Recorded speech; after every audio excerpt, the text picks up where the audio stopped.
Untuk informasi lebih lengkap dan berita terkait, klik link di deskripsi.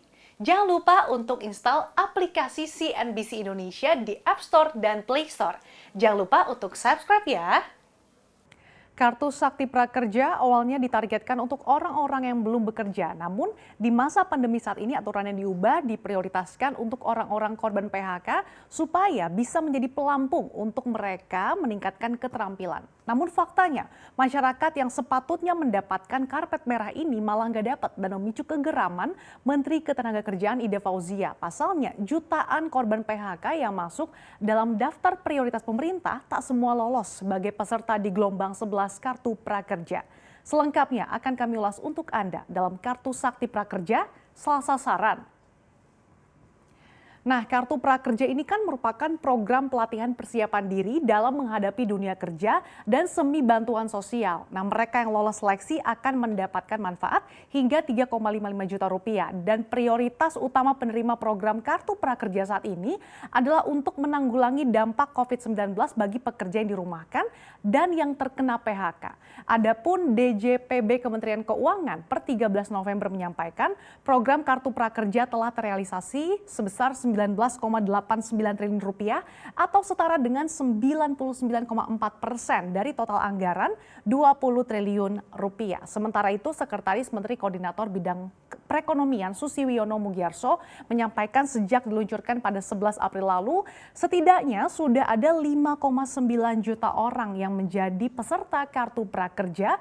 Ini dari 43 juta orang yang mendaftar. Nah, jumlah itu merupakan akumulasi peserta program Kartu Prakerja dari gelombang 1 hingga gelombang 11. Nah, menurut Kementerian Ketenagakerjaan, setidaknya ada 2,1 juta orang yang di PHK pada masa pandemi COVID-19 ini. Namun faktanya hanya sebagian kecil yang seharusnya mendapatkan jalur khusus untuk mengikuti program Kartu Prakerja yang lolos verifikasi oleh PMO Kartu Prakerja. Nah, Menteri Ketenagakerjaan Ida Fauzia pun menyayangkan sikap manajemen Kartu Prakerja atau PMO yang melakukan seleksi peserta program Kartu Prakerja ini. Pasalnya, para pekerja yang terkena PHK ini yang sudah didata oleh Kemenaker dan diusulkan untuk mendapatkan program Kartu Prakerja. Apalagi program ini ditujukan untuk membantu pekerja yang kehilangan pekerjaan akibat pandemi COVID-19. Nah, terutama jalur khusus yang diberikan kepada para pekerja ini juga merupakan arahan dari Presiden Jokowi. Nah, tapinya pekerja korban PHK lainnya tidak lolos karena kalah saing dengan masyarakat lainnya yang mendaftar secara terbuka. Oleh karenanya, pekerja korban PHK dinilai harus dijadikan prioritas. Nah, Menteri Ketenagakerjaan menyampaikan dari 2,1 juta orang yang diprioritaskan itu disaring kembali hingga mendapatkan 555.540 orang. Kemudian yang masuk dalam daftar whitelist. Dan secara rinci kalau kita lihat ini sebanyak 25.000 orang, ini merupakan data usulan dari DPR RI. Kemudian 20.700 orang ini usulan dari NU atau Nahdlatul Ulama. Kemudian juga 9.000 usulan dari Muhammadiyah dan 500.000 orang ini usulan dari Disnaker. Nah, data tersebut selanjutnya dikirimkan ke PMO Kartu Prakerja pada 1 Oktober 2020. Namun setelah dianalisa pihak manajemen Kartu Prakerja ini hanya 270.000 orang yang disetujui.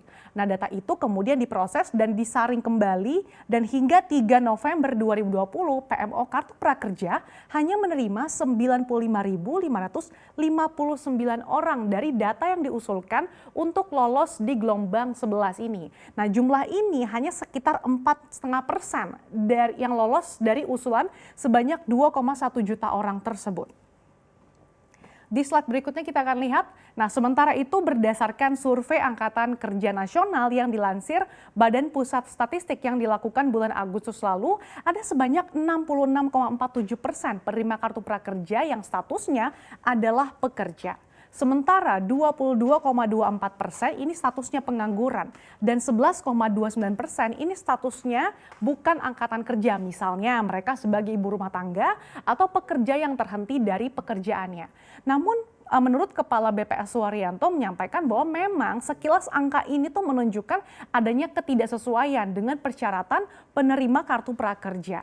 Namun menurutnya hal ini bisa dimengerti lantaran kalau dilihat ya, jadi jangan dibayangkan bahwa mereka yang bekerja itu income-nya cukup. Lantaran dari penerima kartu prakerja yang masih bekerja ini sekitar 63%-nya merupakan pekerja penuh. Nah ini adalah pekerja yang pendapatannya menurun lantaran terimbas pemotongan jam kerja dan lain sebagainya. Sehingga bisa dikatakan bahwa pekerja yang menjadi peserta kartu prakerja tersebut sebenarnya sudah setengah menganggur. Kemudian sisanya 36% ini merupakan pekerja tidak penuh atau bekerja di bawah 35 jam per minggu. Artinya meskipun mereka bekerja tetapi jumlah jam kerjanya kurang dari menjadi 35 jam per minggu sehingga mereka tergolong sebagai pekerja paruh waktu atau setengah pengangguran dan dampaknya memang income mereka sangat terbatas atau berkurang seiring turunnya jam kerja selama pandemi. Selain itu, dari survei BPS juga menunjukkan bahwa mayoritas penerima kartu prakerja masih berasal dari Pulau Jawa. Karena memang menurut BPS ini dampak pandeminya sangat luar biasa terjadi di Pulau Jawa. Kita lihat rinciannya yang paling banyak ini terjadi di Jawa Barat 16%, kemudian disusul DKI Jakarta 10,62%, kemudian Jawa Timur 9,8% dan Jawa Tengah 7,83%. Sedangkan yang terendah ini berasal dari Papua Barat hanya 0,08%, kemudian Gorontalo 0,37% dan Papua 0,46%. Ini dari total peserta kartu prakerja yang 5,9 juta orang tadi.